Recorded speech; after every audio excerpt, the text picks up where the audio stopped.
Bonsoir à tous, merci d'être présents en tout cas pour la présentation de Billoula, malgré cette heure un peu tardive. Voilà, donc avant de laisser la place à mon collègue Sofiane Bencha qui va vous faire sa présentation sur la création d'Avatar, je vais d'abord en fait vous faire une rapide présentation du produit Billoula, ce que c'est pour que vous ayez une idée un peu plus claire et que vous puissiez voir le potentiel de la plateforme. Donc moi je m'appelle Vincent Munot, je suis UX UI designer sur la plateforme, donc je suis en charge du design de l'expérience utilisateur. Et du coup, je vais vous présenter la plateforme, donc Billoula, qui est une plateforme entièrement WebGL qui permet en fait de relier des gens qui ont la même passion dans des espaces 3D. Alors l'idée principale, c'est qu'on a tous une passion. Ça peut être du sport, ça peut être de la musique, ça peut être du cinéma, de l'art. Et c'est de cette façon qu'on aime vivre notre passion, c'est d'être regroupé avec nos connaissances, être engagé vraiment émotionnellement dans une foule, vraiment de vivre un moment commun. Et aujourd'hui, on a constaté une chose, c'est que vivre sa passion sur le web, malheureusement, dans certains cas, c'est plutôt difficile. On se retrouve généralement face à une multitude de plateformes. Donc voilà, vous devez suivre, par exemple, si vous voulez suivre votre équipe préférée de football, vous vous retrouvez à suivre sur Facebook, Twitter ou un live sur YouTube. Donc les points négatifs, c'est que voilà, il y a une grande dispersion. C'est complètement asynchrone. Vous vous retrouvez vraiment dissocié de vos amis, de vos connaissances. Vous êtes seul face à votre écran. Et vraiment, le potentiel émotionnel n'est pas retranscrit, en tout cas par ces plateformes, puisqu'en fin de compte, on se retrouve face à du web 2D flat, qui a un avantage de lisibilité et de fonctionnalité, mais qui manque cruellement d'émotion, comme le disait justement l'équipe Ultra Noir juste avant. Et donc du coup, nous, ce qu'on a voulu créer avec Billoula, c'est vraiment une plateforme qui permette à un utilisateur, donc via son avatar, donc sa retranscription personnelle, qui peut personnaliser, de se retrouver dans un espace à la thématique du sujet qu'il veut aborder. Là, par exemple, ici, c'est une équipe de football américain. Donc, il va se retrouver dans un espace 3D en temps réel. Et du coup, il va pouvoir y retrouver tous ses amis, ses connaissances et d'autres personnes inconnues qui partagent la même passion que lui. Donc, l'idée, voilà, c'est de vivre en temps réel, d'être entouré par un maximum de monde et de pouvoir, par exemple, regarder en temps réel le dernier match de l'équipe de football et du coup, de pouvoir tous voir en même temps et de vivre en même temps la même expérience. Et du coup, sur cette plateforme, on peut également échanger, chatter en temps réel, échanger ses émotions, et on peut vraiment y lier tout type de plateforme sociale. Comme je disais tout à l'heure, le côté dispersion, là, on le casse, puisque du coup, l'idée, c'est vraiment pouvoir réimporter tout type de contenu dans un espace 3D. Donc, ça peut être des vidéos YouTube, ça peut être des flux Twitter, Facebook, Instagram, ça peut être tout type d'images, des sites web. Donc voilà, pour s'adresser à un maximum de personnes qui souhaitent mettre leur contenu dans des espaces 3D. Et cette plateforme, en fait, elle est basée sur du user-generated content. En fait, chaque utilisateur qui vient sur la plateforme peut créer son espace grâce à un autre outil qui s'appelle le Builder, qui permet en fait vraiment de créer vraiment comme vous pourriez créer, c'est un outil similaire à ce qui pourrait exister comme dans les Sims ou Minecraft. C'est un mélange entre les Sims et Minecraft, mais entièrement en WebGL, donc du coup entièrement en ligne, où vous pouvez créer votre espace, réimporter vos contenus, vos thématiques, et du coup faire un espace à votre image. Alors l'idée, c'est vraiment de proposer un outil qui s'adresse autant à des utilisateurs lambda, voilà, qui veulent parler de leur passion. Ça peut être un outil qui peut être proposé à la presse, par exemple des blogueurs, des médias qui souhaitent présenter leur contenu d'une nouvelle manière et regrouper leur communauté d'une nouvelle manière, puisqu'ils peuvent regrouper leur communauté en temps réel, ou des marques qui souhaitent avoir vraiment des retours significatifs de leurs fans. On peut imaginer par exemple des marques comme Coca-Cola ou autres qui souhaitent créer un espace thématique et offrir une nouvelle expérience à leurs utilisateurs. Donc là, vous pouvez voir une multitude d'exemples d'espaces qui sont actuellement sur la plateforme. Il vous suffit juste de faire billoula.com / le nom de l'espace. Et donc du coup, voilà, l'idée c'est, on est parti nous sur une première direction qui est le sport, parce qu'on se rend compte par rapport à nos utilisateurs que c'est vraiment une thématique qui engage vraiment la passion et l'émotion. Et donc du coup, on a participé avec eux pour créer différents types d'espaces, donc sur différents types de sports, c'est du football, du basketball, et donc du coup aux couleurs des équipes, des équipes importantes. Mais en fait, on peut créer vraiment des espaces complètement variés. Ça peut aller voilà, du sport à des espaces universitaires comme Stanford, où du coup on peut retranscrire en live des cours en direct, des cours web. Ça peut être un espace comme la Boiler Room, donc il y a un espace électro, donc il y a une boîte de nuit électro, où on peut retranscrire vraiment les concerts en direct pour tous ceux qui ne peuvent pas en fait, être présents, et du coup offrir par le web, par un accès aussi simple que le web, la possibilité aux utilisateurs de se retrouver comme s'ils y étaient en vrai. Donc ça peut être aussi voilà, des espaces un peu plus déjantés comme des lolcats ou des espaces de marque comme Gap voilà, qui souhaitent présenter sa dernière collection. Et donc tout ça en fait c'est instantanément disponible sur navigateur, donc c'est une plateforme entièrement WebGL qui est accessible sur desktop, mobile, tablette et aussi en VR. On a récemment adapté le produit donc, à la VR, donc c'est complètement accessible donc sur Oculus, donc via le navigateur pour l'instant Nightly, donc qui permet aujourd'hui voilà, d'accéder à la WebVR avec Oculus, mais c'est aussi accessible donc sur mobile, donc avec Cardboard, avec du matériel comme Gear VR.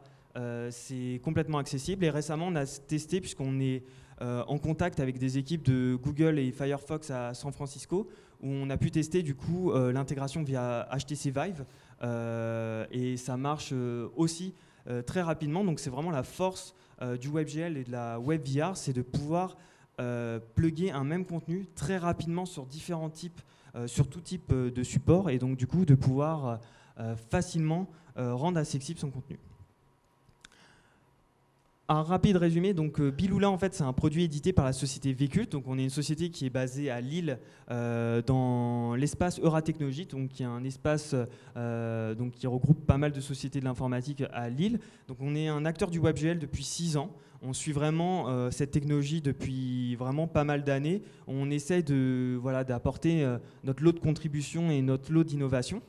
Donc voilà, et on est actuellement en accélération en Californie, donc on a été pris en fait dans un incubateur qui s'appelle Boost VC, donc à la Silicon Valley, en fait, qui permet vraiment de développer la communication et la croissance d'une société telle que la nôtre. Et donc du coup, voilà, on a la moitié de l'équipe qui est aux États-Unis, donc on fait vraiment transatlantique. Où voilà, l'idée c'est vraiment de rencontrer un maximum d'acteurs du WebGL, de la WebVR, du web même en général, pour vraiment présenter notre produit, avoir des feedbacks et pouvoir voilà, échanger avec la communauté au maximum. Donc on est une équipe de 10 personnes, donc voilà, 10 personnes qui a vraiment un objectif, c'est réaliser la première plateforme sociale de réalité virtuelle 100% web. Voilà, l'idée c'est d'offrir une plateforme encore plus sociable et émotionnelle, donc directement accessible dans votre navigateur et vraiment sans aucune contrainte. Donc voilà, maintenant je vais laisser la parole à mon collègue Sofiane Bencha qui va vous parler de la custom d'avatar, donc dans une application telle que Bilula. J'ai déjà le micro. Alors, est-ce que tu peux préparer ma fraise? Elle est là, nickel, très bien, super. Merci Vincent.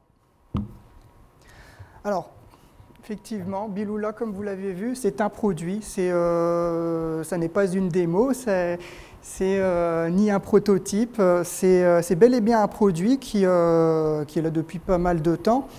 Et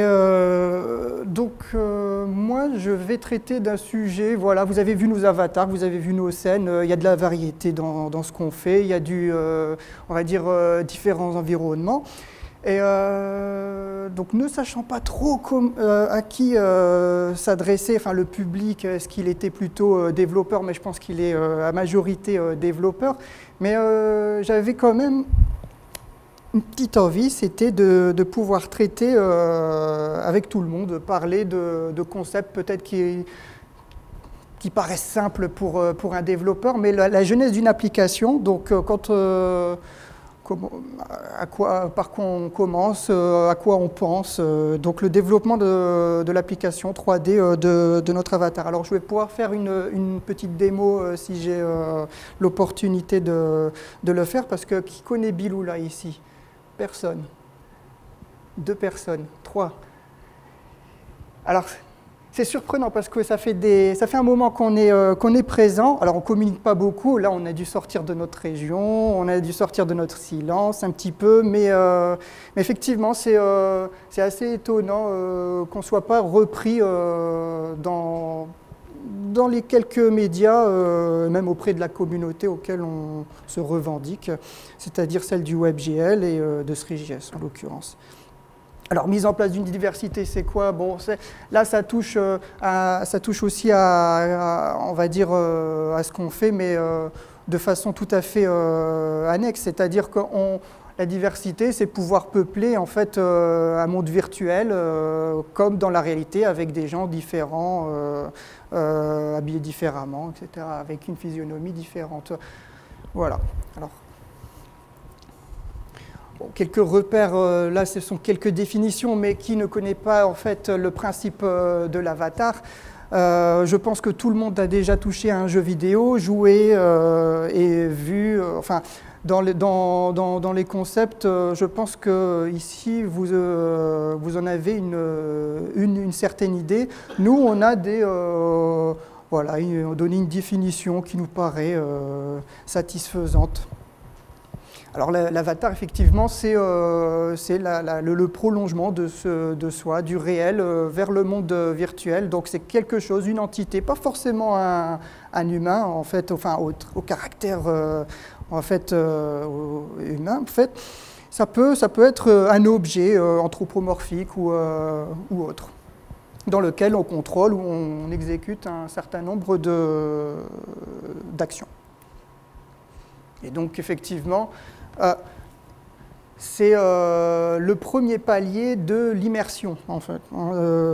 C'est le premier rapport qu'a le joueur, finalement, l'utilisateur, dans un monde virtuel. Imaginez, vous n'ayez pas votre double, ça donnerait quelque chose d'un peu bizarre, on va dire.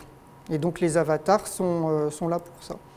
Alors, donc, voici le plan. On va discuter de la déclaration d'intention, repérage des contrats, tout ça. Mais en fait, ça, c'est quoi? C'est par quoi je commence, tout simplement.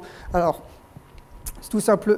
Oui, parce qu'on remarque beaucoup que les développeurs, c'est vrai qu'on aime bien quand on commence quelque chose, on commence directement à développer tout ça, mais souvent on va droit dans le mur quand c'est le cas d'une application, d'un produit qui est assez exigeant. Et c'est ce dont on va parler en introduction. Alors les principes, les solutions qui existent, parce qu'il y a différentes méthodes en fait, si vous voulez, pour développer cette application. Chacune a ses propres vues, ses avantages. Et donc effectivement, là on va en exposer quelques modèles et présenter un petit peu notre travail de recherche. Et on va pouvoir parler du rendu et de l'optimisation, donc ce qu'on a mis en place tout simplement dans Bilula. Alors s'il me reste un peu de temps, j'évoquerai la diversité. Alors les points non traités, effectivement ils sont nombreux. La liste est longue, pardon. Les changements morphologiques. Alors effectivement, dans Bilula, aujourd'hui, vous ne pouvez pas, dans cette version-là, en tout cas, vous ne pouvez pas changer la morphologie. Ça va venir, c'est en cours. On avait déjà répondu à cette... Parce que bon, là, on est dans la deuxième ou la troisième version de notre custom avatar. Et elle évolue en fonction, en fait, des besoins, tout simplement pour répondre au mieux en fait, à la demande et à la cible finalement. Donc les techniques de modélisation, les techniques d'animation, le JavaScript, on ne va pas rentrer dans le détail, comment faire du café également. Alors la déclaration d'intention, alors par quoi je commence quand j'ai une application comme ça à faire? Page blanche, je ne sais pas. Alors, le plus simple, c'est de le formuler oralement, à l'écrit, mais c'est d'avoir au moins une trame, une idée claire. Et à partir de cette idée, on va pouvoir repérer les contraintes, en extraire des informations intéressantes. Donc là, je vais vous lire, enfin, on va lire ensemble. Alors, oui, auparavant, voilà. Donc, des jeux, des applications. qui utilisent de la customisation, de la personnalisation, il y en a pas mal. Donc on reconnaît les Sims, EVE Online, et tous n'ont pas la même logique de création. Il y en a qui sont un peu plus poussés, d'autres qui sont assez rudimentaires, Minecraft par exemple. Et voilà. Et que souhaitons-nous obtenir? Tout simplement, c'est la question, c'est qu'est-ce qu'on veut avoir. Alors effectivement, si vous voulez directement avoir le modèle EVE Online et commencer à développer pour pouvoir avoir de la personnalisation à outrance, bon, là, il va falloir se lever de bonne heure, mais c'est surtout, il va falloir répondre à un cahier des charges bien précis. Et il faut que ça tourne aussi en WebGL, parce que le Bilula, c'est du WebGL. Alors là, j'ai écrit cette phrase-là, qui résume un petit peu de ce qu'on veut. Donc nous souhaitons obtenir un avatar, homme ou femme, actif, pouvant venir d'origines diverses, vêtant d'une panoplie de tenues variées. Ces dernières reflèteraient alors les usages et ou l'esprit véhiculé par les courants culturels actuels. L'avatar aime son image, soigne son look et est fasciné par les combinaisons. Bon, à partir de cette phrase, on essaye de comprendre, ça pourrait être le client finalement qui nous donne cela, mais ça peut être aussi voilà, nous-mêmes qui nous fixons l'objectif. Alors on a fait du repérage, voilà. On tokenise un petit peu. Alors, qu'est-ce que ça veut dire, homme ou femme? Ben là, directement, on sait à qui on s'adresse. On veut un homme, une femme. Là, le genre, il est exprimé. Actif, donc une indication d'une cible, une tranche d'âge. Bon, ça reste un peu flou, mais c'est un terme qui peut être important. Venir d'origines diverses. Ah, la représentativité, ça, c'est super important. Tenue variée, donc la gestion d'un dressing. Courant culturel actuel, tout ça. Là, c'est pour correspondre, dans notre cas, c'est super important. En fait, les items, vous allez voir que les items ont une importance parce qu'ils reflètent ce que l'on porte au quotidien, les modes, les musiques, tout ça. Il faut que ça se retranscrive dans notre plateforme, donc dans ce monde virtuel. Soigne son look et fasciné par le changement. Donc, une fois qu'on a dit ça, bah, c'est très bien. Et on va passer aux principes et solutions. Alors, moi, j'ai repéré trois modèles. Trois modèles comme ça. Donc, quand on joue à Minecraft, quand on veut changer l'apparence de son personnage, quand on joue à, je ne sais pas, Mass Effect ou à Battlefield Heroes.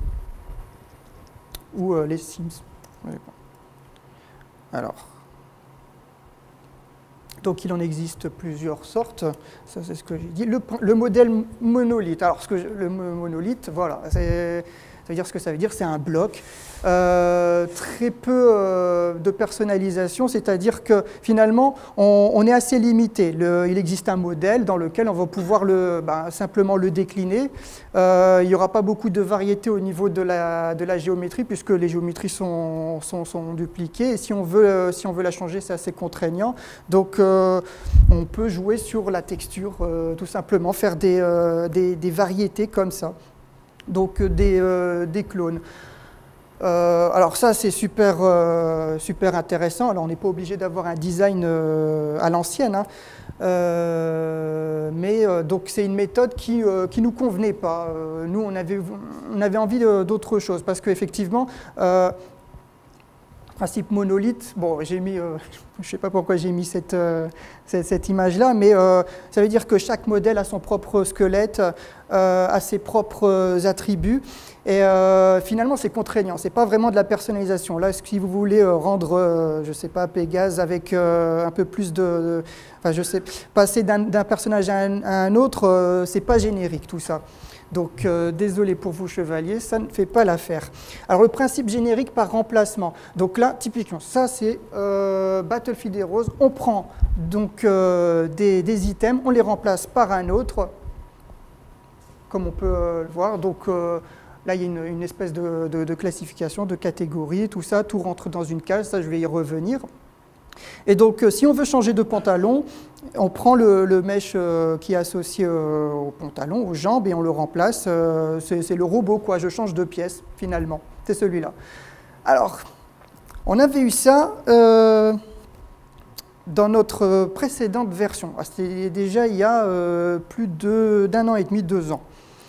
Et bon, ça marchait plutôt pas mal, mais moi, j'étais pas très satisfait. On avait quelques soucis de développement. On avait des exceptions qui nous venaient comme ça, alors pas au sens informatique, mais on devait gérer des cas spéciaux. Dans le cas de Battlefield, effectivement, c'est moins flagrant. Mais pour nous, on avait besoin, par exemple, qu'une femme porte une robe. Les robes, vous en faites quoi? Vous les mettez où? Le haut, le bas. Si je mets le haut, j'enlève le bas. Qu'est-ce qui se passe? Ces exceptions-là doivent être gérées par qui? Et à l'époque, c'était géré par le développeur. On avait une liste de contraintes, d'exceptions, de if, et ça, c'était pas bon. À maintenir, c'était horrible. Et puis, en plus, cette vision-là, moi, je pensais qu'il y avait autre chose, quelque chose d'un peu meilleur, finalement. Donc, l'agrégat, le principe générique d'agrégat, finalement, c'est naturel, finalement. Vous avez un corps entier, hein, vous n'allez pas le découper, ce pauvre corps, mais vous allez rajouter les items par au-dessus. Alors voilà, tout de suite, les gens qui connaissaient un peu le métier, ils vont dire « Oui, oula, ça va pas, ça va commencer à avoir des problèmes entre le corps, ça va se disputer, le Z-fighting, tout ça, etc. » On va voir qu'il y a des solutions pour ça. Donc c'est une variante, mais on n'enlève rien du corps, on le préserve finalement, et on vient rajouter, donc par agrégation, les items. Et avec ça, on peut rajouter des couches et des couches sans devoir se soucier que tel ou tel item ne fait pas l'affaire, et donc on doit vite l'éjecter. Donc c'est la vision naturelle. Alors oui, il y a un problème, c'est que si on veut passer à l'étape suivante, c'est quoi? C'est je veux changer la morphologie de mon corps, un peu comme les Sims. Hein. Les Sims sont allés très loin dans leur application, c'est d'ailleurs tout à leur honneur. On ne va pas tarder les suivre. Alors il y a une dernière qui répondrait plus à cette vision, c'est le tout dynamique finalement. Le dynamique, c'est quoi? C'est le rêve. Finalement, vous avez, comme dans la réalité, vous réalisez un patron d'un item, quel que soit, peu importe pour qui il est destiné. Donc si j'ai envie de réaliser une jupe, elle peut très bien convenir à un homme, à une femme, grand, petit, avec une certaine corpulence. Et ça, Marie Polcani, elle explique très bien donc, le transfert des modèles. Alors là, par contre, ça doit être géré. Hein. Derrière, ça rigole pas au niveau de la programmation. Donc pour nous, actuellement, là, c'est le tout dynamique en WebGL, tout ça. C'est un peu trop haut niveau pour que ça puisse tourner réellement correctement et fait rapidement, puisque effectivement on a aussi les contraintes de production qui ont fait qu'on devait réaliser cette application-là en 3 mois. Donc 3 mois, ça représente le prototypage, les démos, les items, la modélisation des items, le développement du workflow, de l'outil qui s'est fait à partir de cette application-là, sur lequel nos artistes travaillent, qui ressemble à ce qu'on a pu voir hein, finalement. C'est pas très éloigné de ce qu'on a pu voir ici. Alors, ça commence par une classification, le dressing. Bah oui, c'est simple. Vu qu'on veut préserver le corps humain, déjà, ça demande à ce qu'on le segmente. On le segmente pour des besoins, en réalité, des besoins techniques. On veut faire disparaître une partie du corps quand une partie du corps, c'est-à-dire qu'on ne va pas la remplacer, on la fait disparaître. On verra plus tard qu'on peut après optimiser. En tout cas, les régions du corps. Ça, c'était important de discerner l'anatomie d'un personnage, en tout cas celui de Biloula. Et chaque item doit appartenir tout de même à une case. Ça on peut pas y échapper finalement. sauf dans le cas en fait, d'un processus où on y mettrait finalement de la probabilité, comme on verra à la fin finalement. Mais là, on a une classification, un item, un pantalon, c'est dans la catégorie du bas, le pantalon appartient à un style, etc., etc. Mais tout doit être dans des cases. Alors, pas de règle d'exception, ça c'est ce que j'ai dit, c'est-à-dire que si je mets un pantalon et que j'ai un ensemble de haut, je ne veux pas que ça disparaisse au profit. Alors, je vais donner l'exemple type, c'est-à-dire que j'ai un pantalon. Moi, je me souviens qu'on ne voulait pas qu'une femme ait des bottes hautes et un pantalon. Parce que visuellement, déjà, ce n'était pas très esthétique, ça rentrait de partout, c'était pas beau. Ça, pour régler ce problème, on a demandé à nos artistes, finalement, on leur a réservé un espace avec des contraintes dans lesquelles ils savent modéliser ce genre d'éléments avec des offsets, avec des contraintes finalement qui empêchent, qui limitent, mais finalement, on essaye d'éviter tous les cas de figure qui peuvent nous embêter par la suite. Parce qu'on n'a pas tout représenté, effectivement, le cas de la robe. Il se pose aujourd'hui, par exemple, on n'a pas de robe. Comment on fait pour avoir des robes pour nos avatars? Ça ne posera pas de problème, finalement. Alors voilà, donc là, c'est la fiche technique. C'est le prototype, finalement. Un peu comme Battlefield Heroes, hein. Tout rentre dans les cases, on équipe finalement notre avatar d'item. Et alors, ce qui est intéressant, c'est que l'avatar, on lui a choisi, alors on en a 11 de catégories, là, je pense que c'est l'ancienne version, mais on a à peu près répertorié 11 catégories, donc le haut, le chapeau, la tête qui est aussi une catégorie finalement, le haut, le bas, l'accessoire, et voilà. Alors à la fin, c'est vrai qu'on finit par avoir des méthodes hybrides, parce qu'on a remarqué que ce n'était pas vrai à 100%. On avait quelques soucis, par exemple pour les pieds, les talons hauts, qu'est-ce qu'on fait? On ne peut pas faire disparaître la plante des pieds, etc. Donc on remplace finalement par les talons, parce que on arrive parfois à avoir des choses qui sont... mais ça se tient. Dans le global, ça se tient. Ça, c'est la recherche de nos artistes. Donc, avant de se lancer dans la création, il y a la recherche, hein, finalement, un peu leur veille.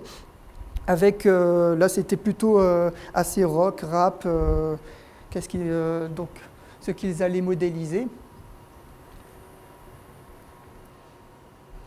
La gestion de la physionomie. Alors la physionomie, c'est donc les traits du visage, la couleur de peau, enfin c'est l'apparence finalement, en gros à peu près. C'est ça. Donc là, pareil, c'est la recherche. On veut pouvoir changer de sexe comme on veut, sans problème. La couleur de peau, c'est important, on l'a dit. La tête, donc on ne veut pas avoir les mêmes têtes, c'est normal, je le comprends. Sachant qu'on ne fait pas du morph. Ce que je comprends, c'est parce que ça prend du temps à réaliser. On veut aussi avoir une couche de maquillage, enfin voilà. Alors à l'époque, c'est vrai qu'il y avait, c'était prévu donc les corpulences, mais ça n'est pas passé en fait, parce que c'est pas un modèle qui peut aller loin. Si on doit à chaque fois dupliquer en fait par rapport à une physionomie, on s'en sort pas en fait, tout simplement.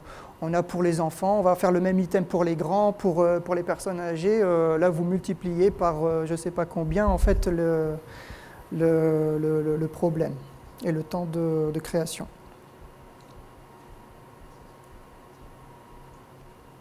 Alors là, c'est l'apparence. Finalement, vu qu'une tête est un item, on n'a aucun mal à le remplacer par une autre. Donc avec, là pour les hommes, la pilosité. Et la tête de chat. Alors la couleur de peau, là c'est pareil. Je vais vous expliquer comment on change la couleur de peau. C'est un peu plus élaboré qu'une simple variation de teinte. sinon vous ressemblez à un extraterrestre. Mais en tout cas, dans Billula, ça s'effectue tout simplement comme ça, par rapport à la complétion, un peu comme quand vous allez dans un salon de maquillage, ben, ils vous donnent des petites, ce genre de, comment on appelle ça, d'échantillons. Alors là, je reviens à quelque chose d'un peu plus informatique. Et comment ça se passe? Donc oui, ben, on se connecte à l'application. Donc il faut savoir que nos modèles sont exportés en JSON accompagnés d'une texture. On a fait cette solution simple, c'est-à-dire un item égale un JSON qui contient le maillage, les informations, les normales, etc., hein, la géométrie finalement, plus la texture. Donc simple. Pas d'informations supplémentaires. Ça évite après les combinaisons.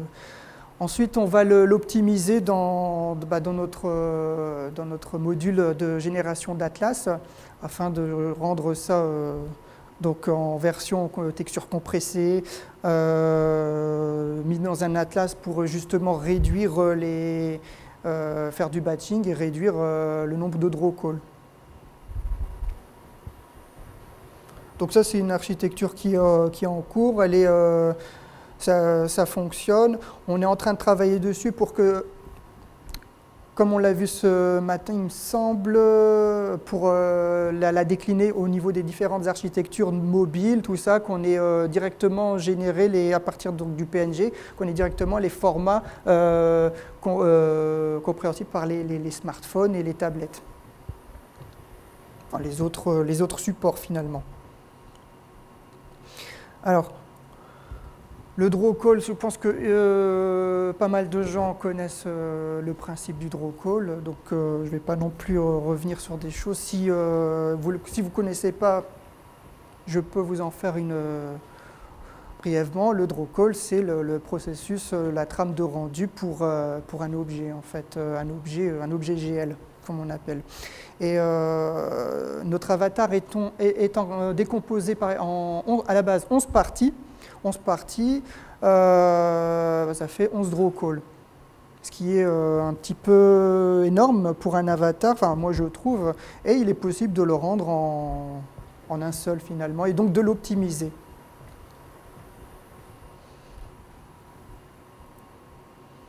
Alors l'objectif un draw call, oui, l'opération du batching, ça c'est l'opération qui consiste finalement à n'en faire plus qu'un. Et on va venir merger les géométries entre elles et constituer l'atlas qui permettra donc d'utiliser finalement un shader. Et ce shader tournera pour cet avatar. En faisant ça, on a réussi finalement notre opération d'optimisation.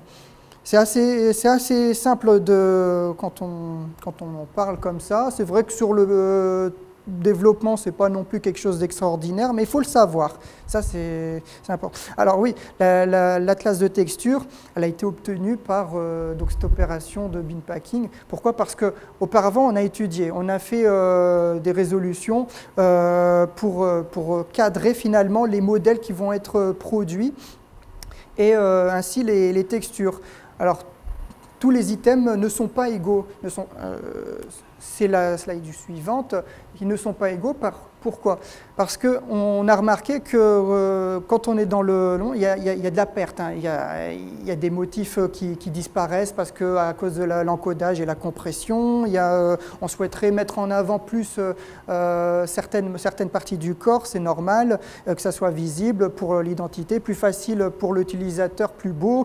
Enfin, et il y a aussi une raison économique. Donc, qu'est-ce qui se vend le mieux? On a fait toutes ces études finalement et qui nous ont permis d'avoir à peu près un outil qui nous permette, enfin, une vision de ce que c'est qu'un item, un avatar. Donc, comment on a calculé, comment par exemple on a estimé les triangles à peu près à à ne pas dépasser. Finalement, dans le cadre de la production, tout simplement à partir des critères. Alors, comme j'ai dit, il y a les critères, le taux de recouvrement sur la partie du corps. Donc, plus ce taux de recouvrement est grand, plus cette géométrie est visible. Et donc, elle a un intérêt supplémentaire à ce qu'on y fasse attention. Donc, la proportion, ce que j'appelle la finesse. Donc, la finesse, c'est quoi? C'est le niveau de détail. Donc, j'imagine qu'on ne met pas on met pas le même niveau de détail quoique dans une chaussure, parce qu'une chaussure en 3D, quand vous regardez l'avatar, c'est assez petit, quand on compare ça, par exemple, à autre chose, le pull, où là, on veut afficher des slogans qui soient nets. Tout ça, ce sont des problématiques concrètes qu'on traite justement dans le cadre de la 3D, parce qu'on ne veut pas détériorer, en fait, sous prétexte qu'on a optimisé, on ne veut pas perdre la qualité, hein, ça c'est sûr. Et donc, après, on s'est basé sur ce qu'on avait auparavant, ce qu'on souhaite. Enfin, tout ça, il y a un calcul, et ça a aussi un impact sur la résolution de la texture. Donc, voilà, c'est pour ça qu'il y a des textures qui sont plus grandes, d'autres plus petites, parce qu'elles prennent moins de place, elles sont moins importantes. Voilà. Donc, c'est une affaire d'optimisation. Alors, le rendu des matériaux, oui. Alors actuellement, on travaille avec la diffuse. Avec la diffuse, c'est vrai qu'on a des artistes qui sont géniaux parce qu'eux ont compris le problème du low poly finalement, du web aussi.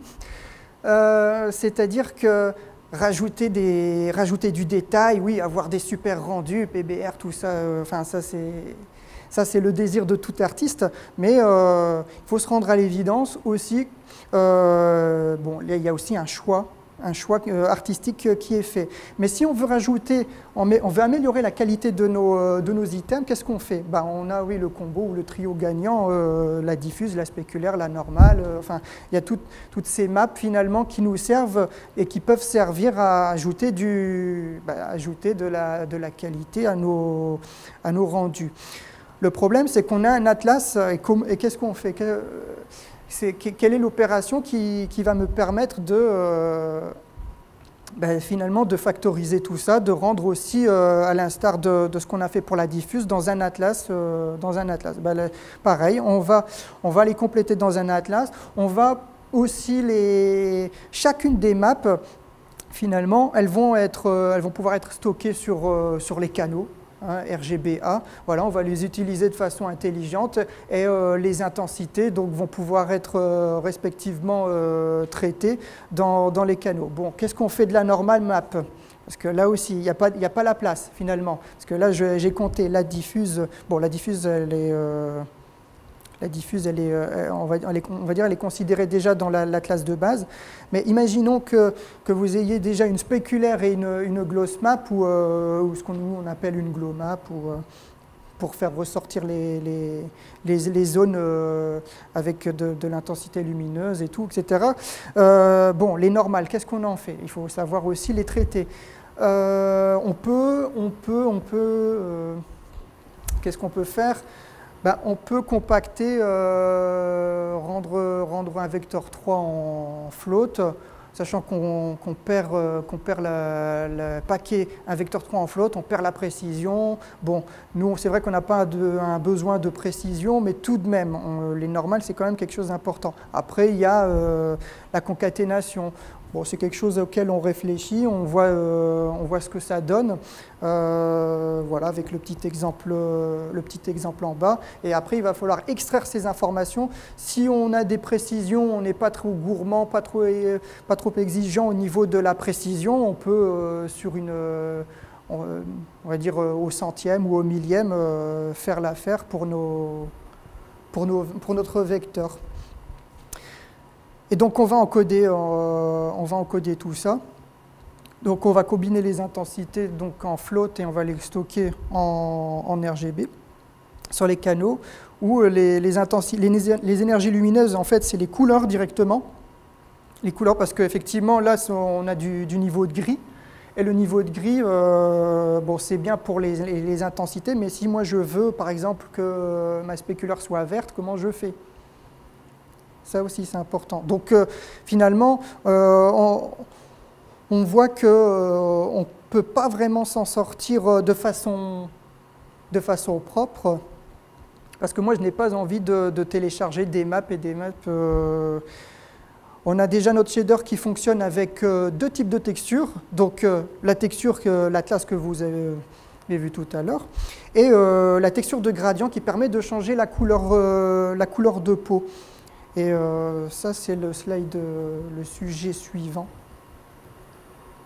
Donc, voilà, pour la couleur de peau, finalement, comme on a préparé, alors on a demandé à nos graphistes, finalement, de réaliser des dégradés, ou plutôt d'extraire, finalement, du skin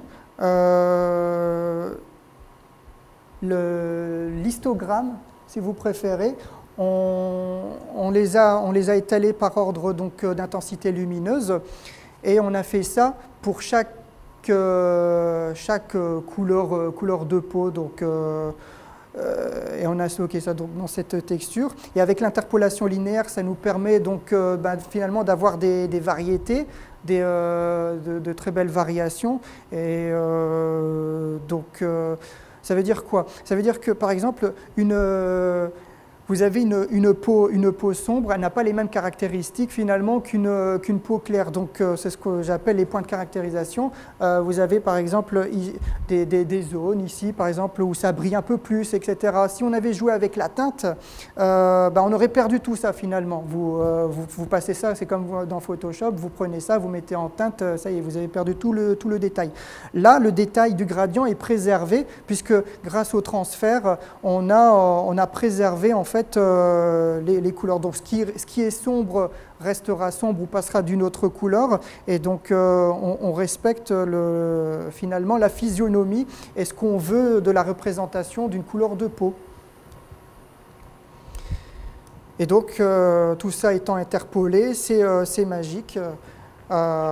Et c'est super bien. Alors on pourrait s'abstraire de cette deuxième texture et la mettre directement dans l'atlas au final, mais on n'en a pas besoin après en temps réel finalement. Donc en fait, on a deux applications si vous voulez. On a la custom en elle-même. Quand vous venez personnaliser votre avatar, vous êtes dans un environnement fermé où il n'y a aucune autre information enfin, il n'y a que vous-même finalement. Le multi-utilisateur ne fonctionne pas, etc.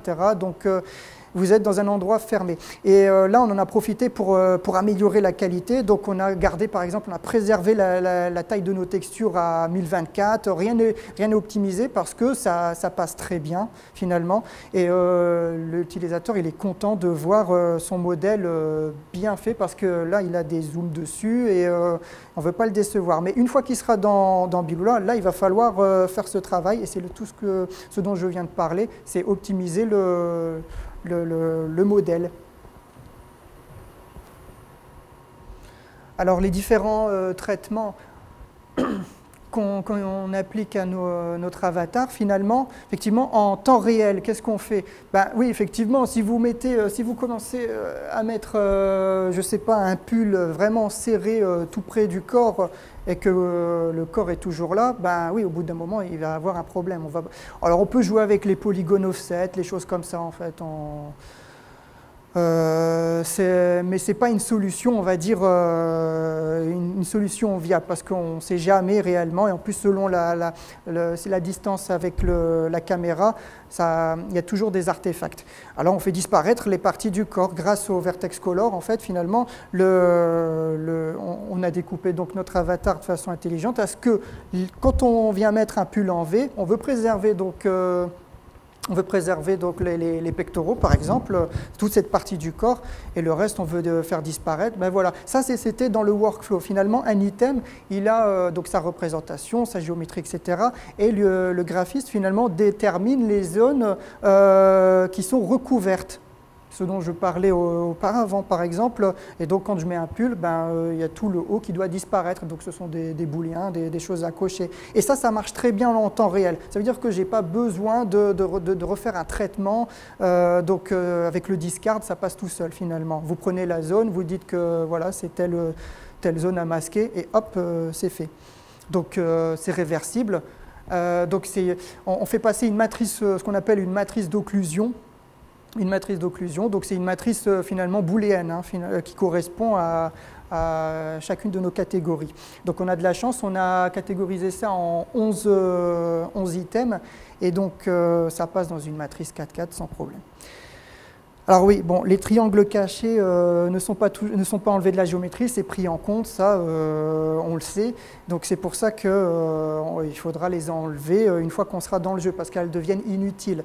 Et la géométrie n'est pas optimale, ça c'est sûr. Une fois dans le jeu, on utilise le post-traitement finalement, donc ces parties qui étaient finalement cachées et masquées vont être complètement enlevées au niveau des triangles afin d'alléger en fait le modèle.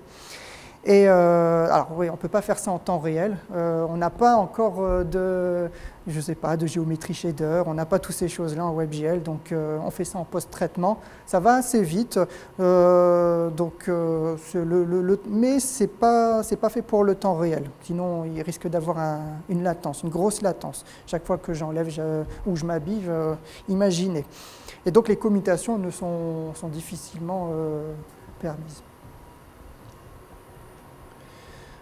Alors, est-ce que déjà, 45 minutes, pas mal, vous avez déjà des questions? Parce que c'est vrai que j'aurais bien voulu faire une petite démo, parce que vu que vous ne connaissez pas Bilula, est-ce que ça vous intéresse de regarder? Oui, bon, c'est très bien. Sinon, n'hésitez pas à poser d'ores et déjà des questions. Alors, Bilula, c'est bilula.com. Très simple. Alors là, ça ne va pas parce que je vais directement dans la Biloucon, je vais me retrouver avec le live stream. Je vais plutôt accéder à la Custom Avatar. Voilà, donc ça c'est notre avatar. Ah, j'ai que 300 000, je ne suis pas riche. Donc ça c'est notre avatar. Qu'est-ce qu'on regarde? Vous voyez, c'est une scène 3D en WebGL avec le style qui va avec, bien entendu. Ça, c'est tout à fait l'univers Bilula. Et donc, comme on a pu voir, on peut être homme. Vous voyez, ouais, vous voyez. Homme, femme, ça, on peut changer facilement le sexe. Le visage, comment ça se passe? Alors là, c'est la couleur de peau. Et là, c'est pareil, le transfert de dégradé grâce aux valeurs, aux uniformes envoyés au shader et à la texture de complétion, ça nous permet d'être en temps réel et de réagir rapidement tout en préservant les caractéristiques de la peau. Alors, ici, vous avez la couleur donc, des cheveux, de la barbe, pareil, sur le même principe. La couleur des yeux, voilà, donc il est content, ça se voit. Alors après, voilà, on a nos catégories, donc comment ça se passe? Je change, si je veux m'équiper d'une tête de cheval, hop, je peux.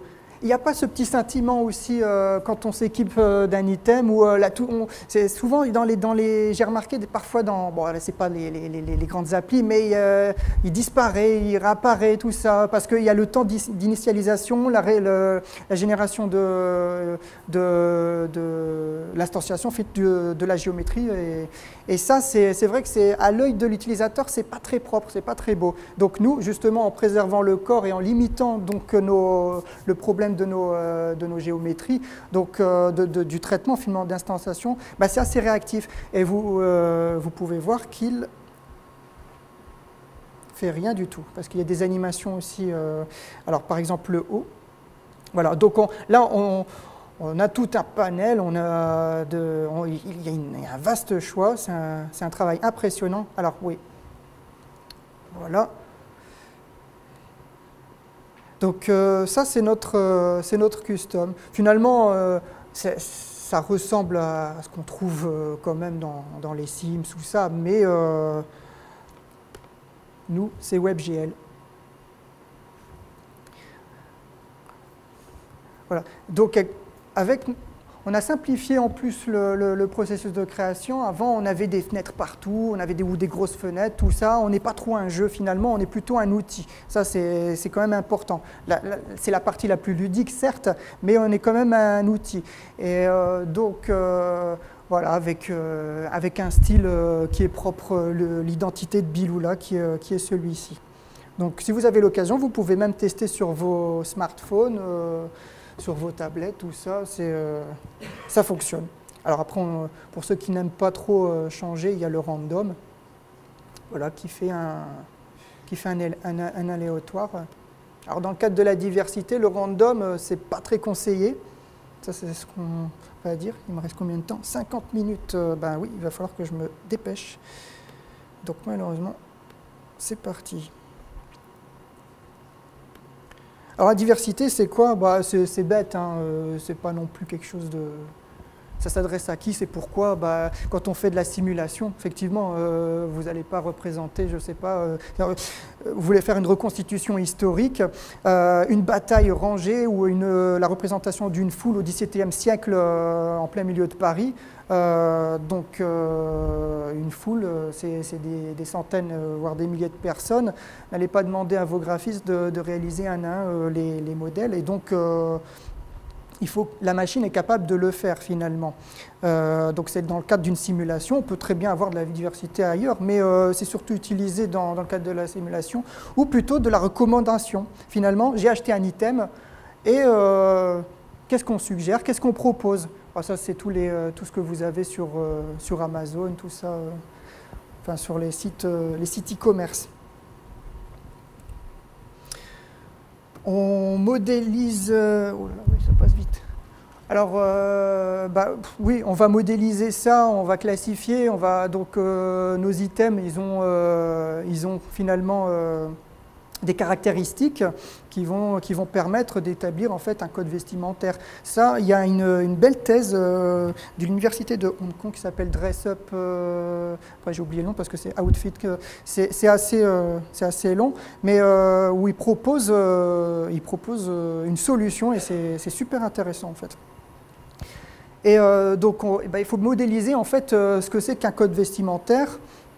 Un code vestimentaire, c'est un ensemble de tenues. Et par exemple, si on voulait habiller, je ne sais pas, si on voulait créer des tenues hiver pour les sportifs, finalement, donc on va aller rechercher finalement, on va déterminer quels sont les items finalement qui sont acceptables pour le sport, avec des tendances plutôt hiver, etc. Et donc là, on peut pas jouer avec finalement, comment dire, on ne peut pas jouer avec le fait être catégorique. Hein. C'est pour ça qu'il y a la probabilité de l'incertitude. Donc modéliser en fait le réseau bayésien, c'est tout à fait ça finalement. C'est avoir de l'incertitude. Si ma chemise, par exemple, elle pourrait à 90% convenir pour une utilisation casual, ou une utilisation, bon, sport, on ne va pas dire 0%, mais dans certains cas, c'est possible, genre le billard, je ne sais pas, par exemple. Et donc, voilà, c'est calculer les probabilités, finalement. Et donc, voilà, ça c'est le théorème. C'est le théorème qui est affiché, et on va exprimer en fait les probabilités qu'un item appartient à un style, appartient à un code vestimentaire. Cet ensemble, ce set d'items qui correspond donc à ce code vestimentaire, que le code vestimentaire respecte la tendance, c'est encore un autre critère qu'il faudra prendre en compte, et les préférences de l'individu. Donc ce sont les paramètres c'était par l'utilisateur ou par l'individu concerné finalement.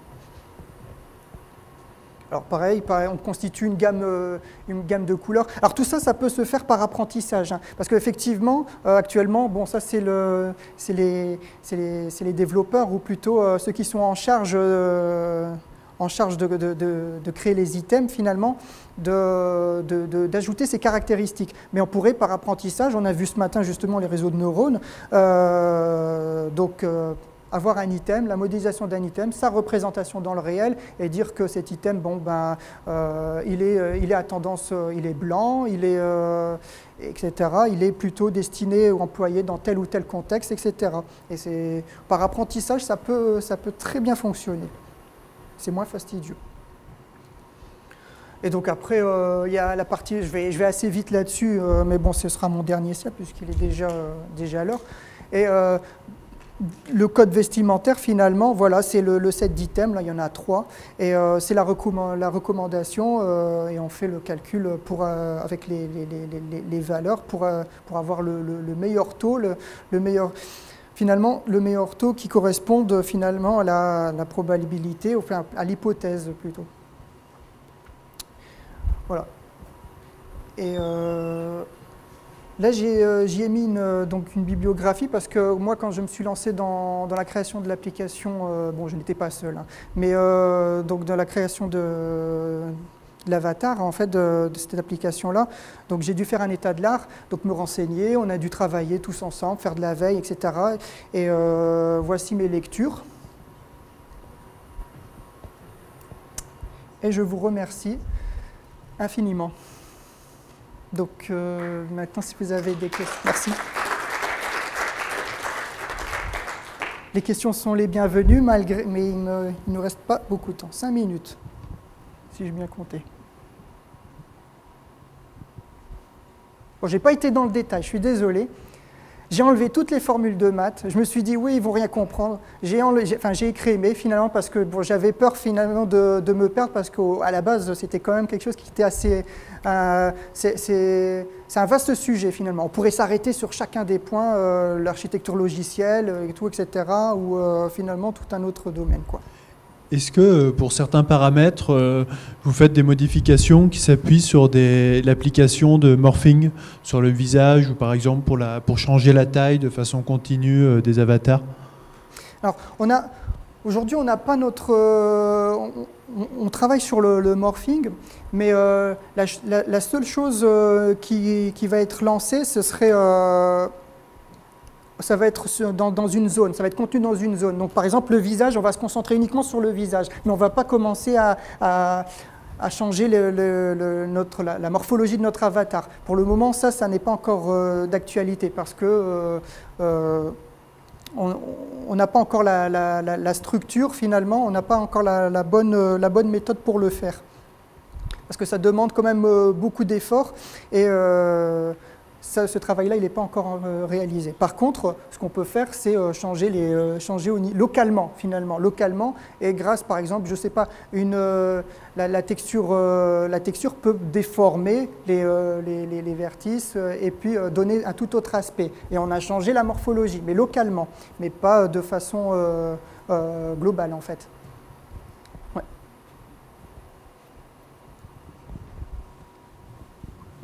Juste une petite question technique. Tout l'ensemble du rendu est en self-illum, en fait. Il n'y a pratiquement pas de light map. C'est parce que ça mangeait trop de ressources ou Alors, dans Bilula, les light maps... Il n'y a pas d'occlusion ambiante non plus La structure, le modèle de conception de l'univers Bilula, il est assez... en fait, il n'est pas statique, il est dynamique, complètement dynamique. Donc, calculer en fait une light map, ça nous demanderait quoi? Ça nous demanderait que la scène soit prise en compte dans son entièreté, les UV, toute la scène soit dans... Ça, c'est pas possible puisque on travaille avec un partitionneur d'espace comme l'Octree, tout ça, tout est dynamique, tout doit paraître, disparaître, etc. Recalculer une light map dessus, je pose un objet, j'ai une belle ombre, c'est pas compatible. Alors, j'espère trouver une solution à ce problème, parce que c'est vrai, effectivement, ça ajoute du réalisme. dans notre opération finalement d'optimisation, quand on regroupe finalement les objets de même intérêt, de même géométrie, on pourrait s'en servir pour améliorer la qualité. Mais intrinsèquement, actuellement, on ne peut pas. On ne peut pas. C'est une astuce qui est souvent utilisée en jeu vidéo, effectivement, d'avoir une face, enfin quelques faces qui sont placées au pied de l'objet avec une petite transparence en fait et qui donne une simili-ombre en fait de l'objet, qui l'intègre un peu dans l'environnement, lui donne un placement en fait dans le lieu, tout à fait. Et qui mange quasiment pas de face et assez peu de ressources. Oui, tout à fait. Alors ça, c'est vrai qu'on aurait pu utiliser cette technique. On l'avait fait auparavant. On a abandonné cette vision pour se concentrer uniquement, parce qu'effectivement après on avait des problèmes d'artefacts, de transparence. La gestion des transparences, ça c'est aussi un vrai casse-tête. Donc c'est vrai, quand on fait une application comme celle-là, qu'on voit du Z-Fight ou des choses qui apparaissent, qui disparaissent, ouais. Ça demande après de retrier la scène. Ça absorbe beaucoup. Nous, on veut aller à l'essentiel. C'est pour ça que ça tourne sur les supports, les mobiles, tout ça, parce qu'on veut aller à l'essentiel au niveau du traitement et des process. Donc, par exemple, nos shaders, c'est une passe.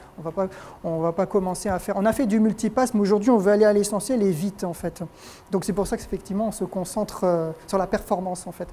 Non, mais c'est une bonne vision des choses. Puis c'est vrai que la plupart des gens qui vont dans ce genre d'environnement, ils ne sont pas là à rechercher le rendu 3D photoréaliste. Donc, bon, il n'y a pas de problème, quoi. Ouais, tout à fait.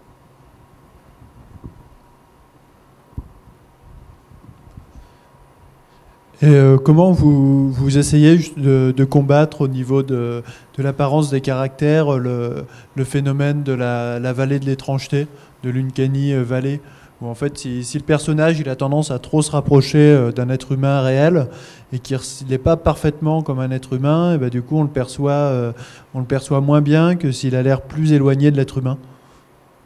Alors là, je ne dirais pas que nos personnages sont réalistes, ils ont un style déjà, c'est assez caractéristique. Et on veut garder cette trame. Finalement, parce que pour aller vers le réalisme, c'est coûteux en temps de réalisation, ça a ses propres contraintes, et finalement, effectivement, on connaît ce problème.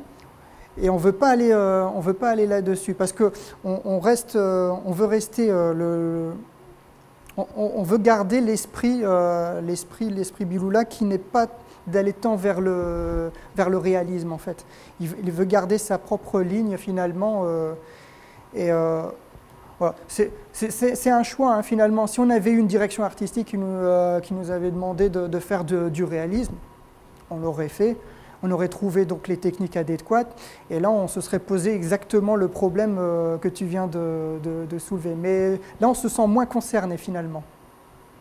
Alors peut-être que c'est ton sentiment quand tu regardes nos avatars. Non, j'ai trouvé justement qu'il y avait un peu au niveau de la teinte de la peau et tout, on dirait que vous appliquez un peu des toon shaders, non ? Un peu légèrement, et du coup ça fait, il n'y a pas le phénomène justement d'une cannibale, j'ai trouvé. Oui. Mais ça, c'est le travail de l'artiste, justement. Ils ont fait un très gros effort. Nous, au côté shader, finalement, on s'est concentré sur la partie custom, c'est-à-dire le traitement des vertex color, tout ça. Mais sinon, dans le style, c'est entièrement, quasiment à 99%, l'artiste qui l'a réalisé. Donc, c'est plutôt un coup de chapeau à notre équipe, quoi.